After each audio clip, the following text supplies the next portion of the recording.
Kottayam medical കോളേജിൽ കെട്ടിടം തകർന്ന് തലയോലപ്പറമ്പിലെ ബിന്ദു എന്ന ഒരമ്മ ദാരുണമായി കൊല്ലപ്പെട്ട സംഭവത്തെ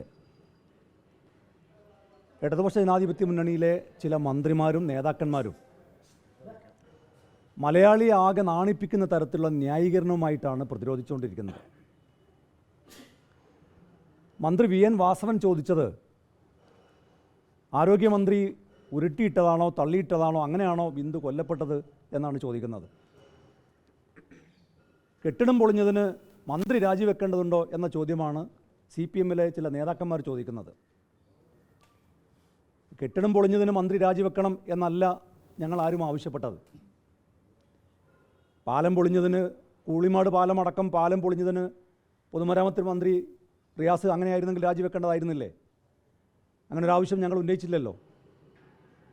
സ്കൂളുകൾ തകർന്നതിന് നിരവധി സ്കൂളുകൾ പല സ്കൂളുകളും തകർന്ന സംഭവം നമ്മുടെ സംസ്ഥാനത്ത് ഉണ്ടായിട്ടുണ്ട്. അതിൻ്റെ പേരിൽ വിദ്യാഭ്യാസ മന്ത്രി ശിവൻകുട്ടി രാജിവെക്കണം എന്നാവശ്യപ്പെട്ടിട്ടില്ലല്ലോ.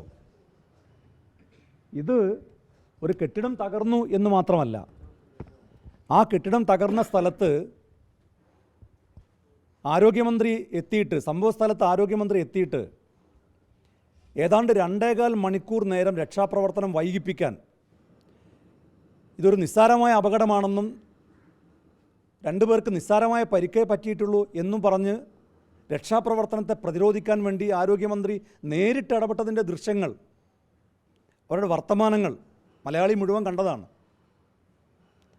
ഏതാണ്ട് 2.25 മണിക്കൂർ നേരം ഒരു പാവപ്പെട്ട അമ്മ ആ കെട്ടിടത്തിനുള്ളിൽ കുടുങ്ങി മരണത്തോട് മല്ലടിച്ചിട്ടാണ് അവർ മരണമടഞ്ഞത്.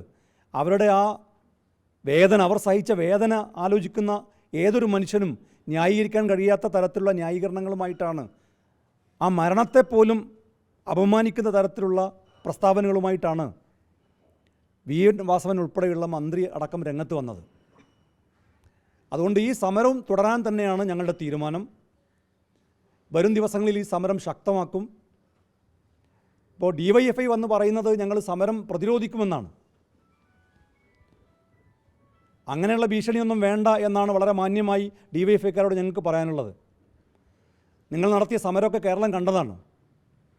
ഉമ്മൻചാണ്ടി കേരളത്തിൻ്റെ മുഖ്യമന്ത്രിയായിരുന്ന സമയത്ത് അദ്ദേഹത്തിൻ്റെ തലയടക്കം എറിഞ്ഞ് പരിക്കേൽപ്പിച്ചവരാണിവർ. അവർ വന്നിട്ട് പ്രതിപക്ഷത്തെ നേതാക്കന്മാരും അവർക്ക് വീടും ഓഫീസൊക്കെ ഉണ്ട് എന്ന് മറക്കേണ്ടതില്ല എന്ന് ഭീഷണിപ്പെടുത്തിയാൽ ആ ഭീഷണിക്ക് മുമ്പിലൊന്നും ഞങ്ങൾ വഴങ്ങുന്ന പ്രശ്നമില്ല. അങ്ങനെ ഭയപ്പെട്ട് പിന്മാറുന്നവരല്ല ഞങ്ങൾ. കേരളത്തിലെ ജനങ്ങളുടെ പ്രതിഷേധമാണ്. ആ പ്രതിഷേധം ഏറ്റെടുക്കേണ്ട ഉത്തരവാദിത്വം പ്രധാന പ്രതിപക്ഷ പാർട്ടികൾ എന്ന നിലയ്ക്ക് ഞങ്ങൾക്കുണ്ട്. അതുകൊണ്ട് ഞങ്ങൾ തുടരും. വരും ദിവസങ്ങളിൽ, ഇപ്പോൾ ചൊവ്വാഴ്ച സംസ്ഥാനത്തെ എല്ലാ നിയോജകമണ്ഡലങ്ങളിലും സമരാഗ്നി എന്ന പേരിൽ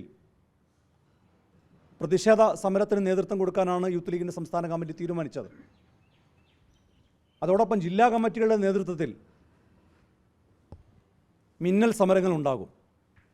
ഈ ആരോഗ്യമന്ത്രിക്കെതിരായി, ആരോഗ്യവകുപ്പിലെ ഉദ്യോഗസ്ഥന്മാർക്കെതിരായി